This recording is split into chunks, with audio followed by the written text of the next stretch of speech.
Welcome और welcome back. देखिए, अगर हमारे एक्सटर्नल अफेयर्स मिनिस्टर जयशंकर जी फॉरेन कंट्री के दौरे पर हो और वहां पे उनसे रशिया के बारे में सवाल ना करे जाए, ऐसा नहीं हो सकता।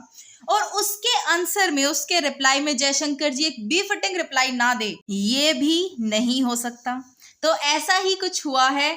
जयशंकर जी अभी अपने ऑस्ट्रेलिया के दौरे पर थे और वहां पर प्रेस कॉन्फ्रेंस में उनसे सवाल पूछा गया रशिया के बारे में कि आप अभी किस इंस्टेंस पर हो रशिया के साथ रिलेशंस में, और आप रशिया के अगेंस्ट क्यों नहीं जाते। बेसिकली उनसे आप आर्म्स, वेपन्स, ऑयल, सब कुछ का ट्रेड क्यों करते हैं अभी भी, जबकि उन्होंने यूक्रेन को इतने बुरी तरीके से इन्वेड कर रखा है और पूरा वेस्टर्न यूनियन, पूरा वर्ल्ड की बहुत सारी कंट्रीज उनके अगेंस्ट है।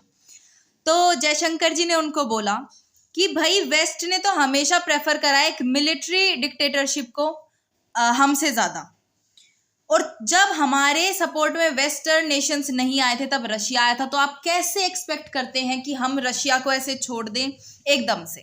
इस न्यूज को हम डिटेल में डिस्कस करेंगे, बट बिफोर दैट मैं आपको बता दूं कि जयशंकर जी जब ऑस्ट्रेलिया गए तो उनका बेहद ग्रैंड वेलकम करा गया वहां पे।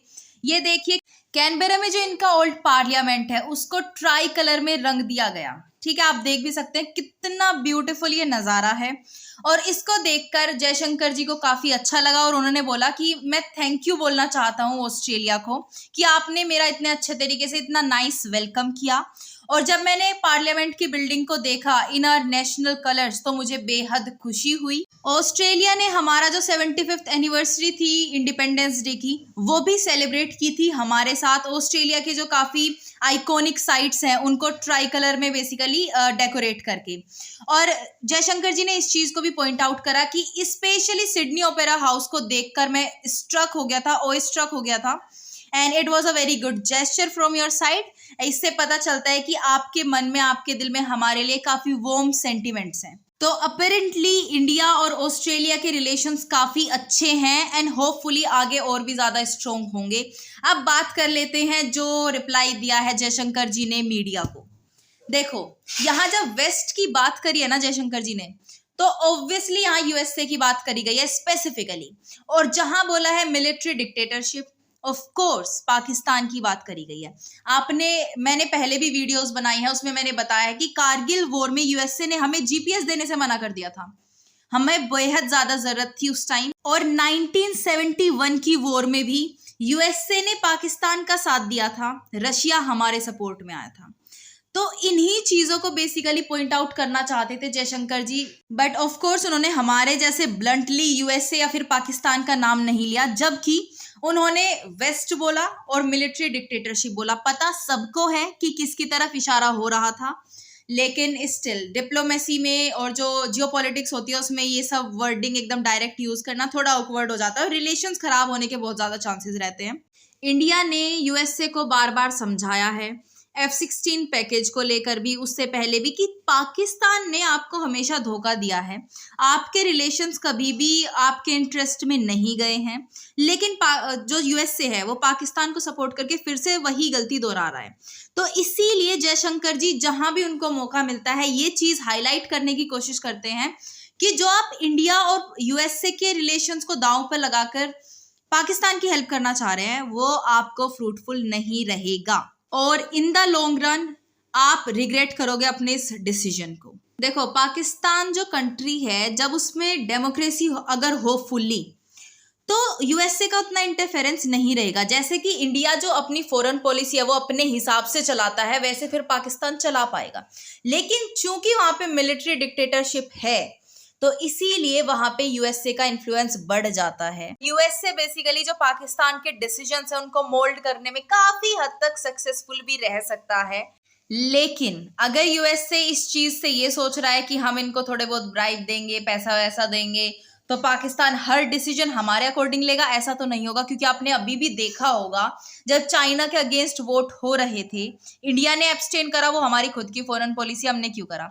लेकिन पाकिस्तान को तो फिर चाइना के अगेंस्ट वोट करना चाहिए था, नहीं करा। So all I am trying to say is, India के साथ रिलेशंस खराब करके जिस कंट्री के साथ आप रिलेशंस अच्छे करने लग रहे हो और ये एक्सपेक्ट कर रहे हो कि उनकी फॉरेन पॉलिसी आपके अकॉर्डिंग चलेगी कंप्लीटली, ऐसा नहीं होगा। और दूसरा रशिया का भी यहाँ पे बेहद इंपॉर्टेंट रोल आ जाता है। चाइना, इंडिया रशिया के अगेंस्ट नहीं जाएंगे, यूएसए को पता है। तो यूएसए चाहता है कि पाकिस्तान रशिया के बिल्कुल अगेंस्ट हो जाए। तब जयशंकर जी से क्वेश्चन करा गया कि जो रशिया के साथ इंडिया के रिलेशंस है, क्या आप लोग वो रिथिंक कर रहे हो, यानी कि उनको और ज्यादा सुधारने की कोशिश कर रहे हो, या फिर यूक्रेन के साथ जो कॉन्फ्लिक्ट चल रहा है उसके चलते आप रशिया को कहीं ना कहीं इग्नोर करोगे।